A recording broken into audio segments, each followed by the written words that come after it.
回はマイクロエースの48分の1シリーズを進めてみる。ウプ主はこのシリーズが好きですね。それで今回は何を紹介してくれるの？日本陸軍4式戦闘機はやて高型の仮組みを行おうかと思います。はやて、日本対戦機の中で最優秀機と言われる戦闘機ね。そうです。大東亜決戦機と言われた傑作戦闘機なのだ。それでこの機体を選んだわけは？個人的に思い入れの強い機体なので取り上げてみた。思い入れ？昔タミヤとマイクロエースをよく作ったのでね。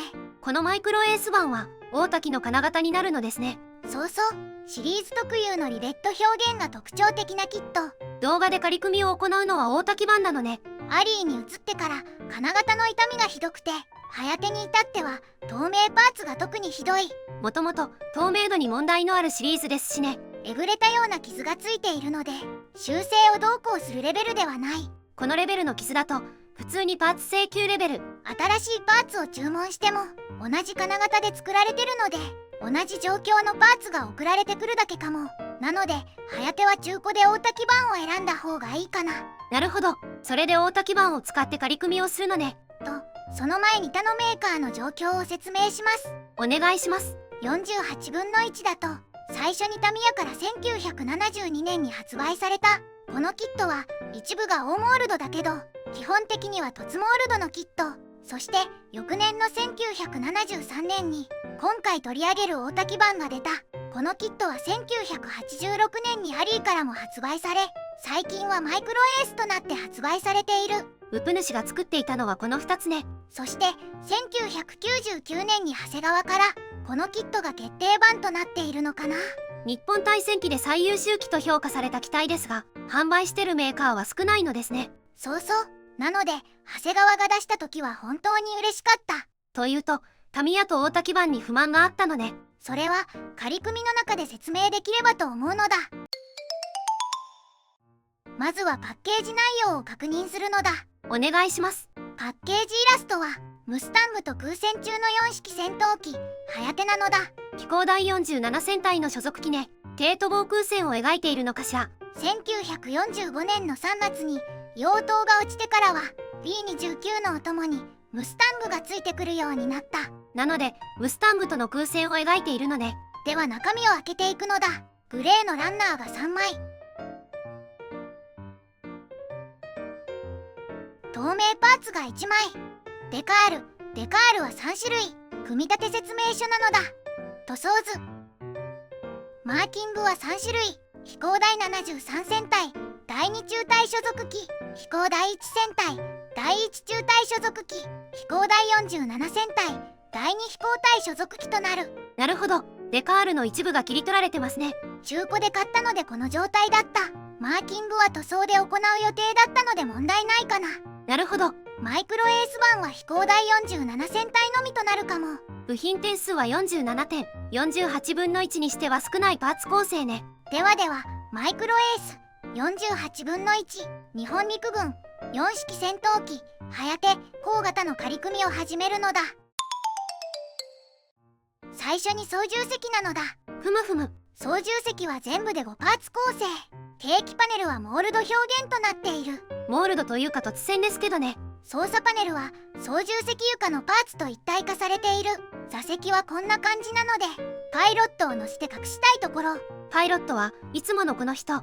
この人を乗せるか座席をディテールアップするか採用して操縦席を隠すのもありかと思います。次はエンジンですかね。エンジンは5パーツ構成では45を再現。エンジン本体部分に軸受けを挟み込む。その後に軸の接着となる。エンジンは細かい作りですね。プロペラはどうでしょうか。プロペラは4枚ペラの一体パーツ。スピナーをかぶせて接着。シンプルな構成ですね。次は主翼と胴体なのだ。いわゆるしの字ですね。胴体は左右分割で2パーツ構成。操縦席を組み込んで接着となる。当然操縦席の塗装は先にしておくべきね。胴体接着後に胴体先端にエンジンとカウリングを取り付ける。カウリングはカウルフラップ部分が別パーツなのね。胴体のモールドはオーモールド、オーリベット表現。金型の抜きの関係上合わせ目付近のモールドが甘めとなる。オーリベットの打ち直しやオーモールドの掘り直しが必要ね。次は主翼は上下分割の3パーツ構成。主翼仮面に左右主翼上面を接着ですね。主翼のモールドもオーモールド、オーリベット表現。オーリベットはややオーバースケール気味だけど、胴体よりもかっちりと入っている感じかな。合わせ目で消えた部分のみ対応で済みそうね。水平尾翼はそれぞれ1パーツずつで胴体に差し込む。水平尾翼も主翼同様のモールド処理で大丈夫そうね。次はクリアパーツや足回りや吊るし物なのだ。ふむふむ。キャノピーはワンピースとなっているので、操縦席の開閉選択ができない。初めに言っていた透明パーツね。そうです。新しいパッケージだとえぐれたような傷がついている。だから古いパッケージ版の方がいいのね。次は足回りですね。まずは左右主脚。主脚は左右それぞれとで3パーツ構成。この他にカバーの一部を胴体に接着ね。次は尾輪なのだ。尾輪は胴体と別パーツなのですね。そうなのだ。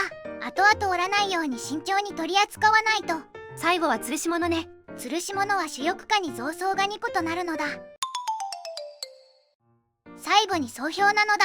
今回はマイクロエースの48分の1、日本陸軍4式戦闘機はやて高型の仮組みレビューしたのだ。仮組み後の感想はどうでしょうか？今回は現行販売するパッケージの透明パーツの劣化を知っていたため、中古で購入していた大滝版を使ってレビューを行った。デカールに難がありましたが、肝心のキットはどうでしたの？先に昔感じたことを言うと、当時はオーリベットがくどくて苦手だったのと、タミヤはフォルムが細くてイメージが合わなかった。なるほど。マイクロエースはフォルムは好きだったけど、オーリベットが古臭く感じてラッカーパテで全部埋めたりしてた。その頃は古臭く感じてたってことね。オーバースケール気味な表現だったからかな。今は気にならないし、むしろ好きな表現なんだけど。時代や年齢によって感じ方って変わるってことね。とはいえ細部の作りは甘いので。どこでしょうか？まずカウリングの機銃口の上の出っ張り、米がくっついた感じでしょぼい。ふむふむ。主翼のフラップ部分の出っ張り、ここは先が尖ってるはずだけど省略されている。スパッとなくなってますね。あとは足回りかな。主脚のモールドがだるくてカバーも分厚い。なるほどね。今はこのキットを無理に選択しなくても、長谷川版も選べばこれらの問題は全て解決する。結局そこに行き着きますね。ではでは、動画を最後までご視聴していただきありがとうございますなのだ。チャンネル登録と高評価をお願いしますなのだ。次回以降も飛行機プラモデルのレビューを続けていくのだ。では、バイバイ。バイバイ。